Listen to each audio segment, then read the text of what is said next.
Welcome to AFrame Lesson 3.5. In this video, we're going to explore the Object3D attribute, which gives us more direct access to other attributes such as position, rotation, and scale. We're also going to explore how we can detect collisions between objects in our world, as well as between us and objects in the world. So let's get to it.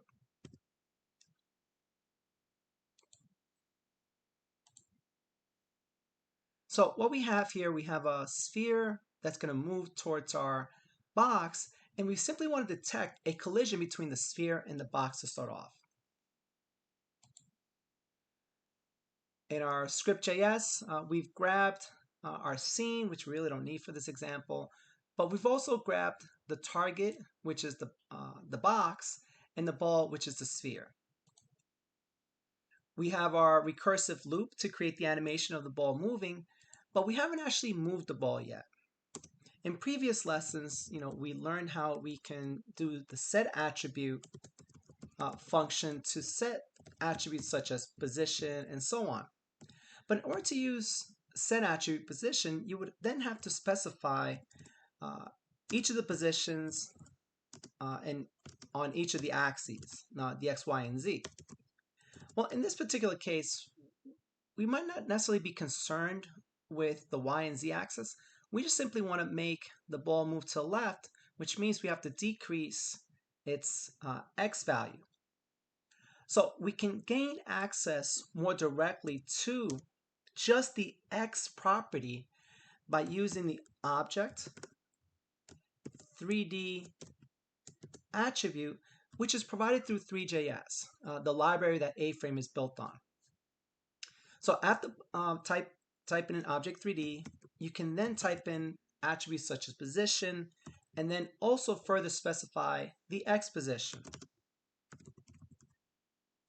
So this particular line will set the actual ball, this component's x value, to the x value that we've calculated through JavaScript. So let's see that this works. So you can see here the ball's moving to the left, and our next job now is to detect a collision. So the way we're going to do this is we're going to calculate the distance between the sphere and the box. All right, so I'm going to go back to the presentation just for a second. So you might be familiar with the distance formula on an XY plane. Well, we can extend that to our virtual reality world by simply adding the difference in the Z positioning and then squaring it and adding it to the distance formula. So this is what we're going to replicate in our program right now. Now, to save ourselves a little bit of time, because you don't need me to see me typing all this, I have it ready right here for us, just for us to explore now. So this distance formula accepts two objects. And for these two objects, we are looking at the object 3D, the position, and then the x, y, and z values of object 1. And we're simply assigning them to variables x1, y1, z1. We do the same thing for object 2. We look at its x, y, and z values, and then we store them in x2, y2, z2. Again, this is just to make the formula that follows a lot easier to look at. So we can see here we got math.square root for the distance formula, and it's the difference of the x's squared plus the difference in the y's squared plus the difference in the z's squared. And then we simply return that. So in our recursive loop, let's create a variable called d1.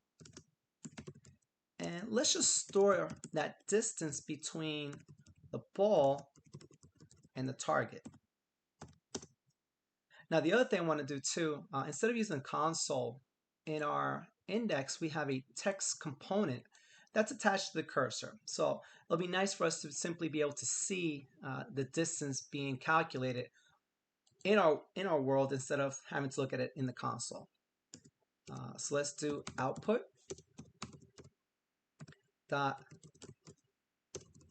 set attribute of value equals, and let's do a little string interpolation. So let's say d1 equals to $ curly bracket d1 close curly bracket, and now let's run it.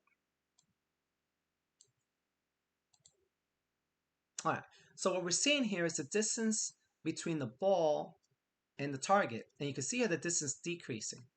So when it gets to about 1, that's when we could probably consider this to have collided. So we can add an if statement to our code that says if D1 is less than 1, we'll consider that a collision. And for just the sake of doing something, let's just make the ball bounce off the box. So we're going to reverse the ball's dx value, making it go the other direction. So let's run this again. And we can see here the ball's decreasing, the distance between the ball and the target are decreasing. And the minute it gets to less than 1, the ball should bounce back. And sure enough, it does. Again, so that was a quick, easy example of 2 objects in the world colliding. Now the next thing we can do, which is a very small extension of what we already have, we can check to see if we've collided with an object in the world. So what I've done here is that I've grabbed the camera from the HTML, just simply using the query selector, in a similar fashion like we do the A scene, again, because there's only one camera right now in our world. So let me create another variable, let's say D2, and let's calculate the distance between the camera, which is essentially us, and the target. Let's add to our string interpolation here. Let's do a /n to skip down to the next line. D2 is equal to, let's string interpolate that D2 value, and let's check it out. So again, the first value is the distance between the ball and the target. The second distance is our distance. So I'm simply going to use my cursor to move around in the world. And you can see here, as I get closer to the box, my distance is decreasing. And very similar to the ball, we are now in a situation where we can consider ourselves having collided with the target.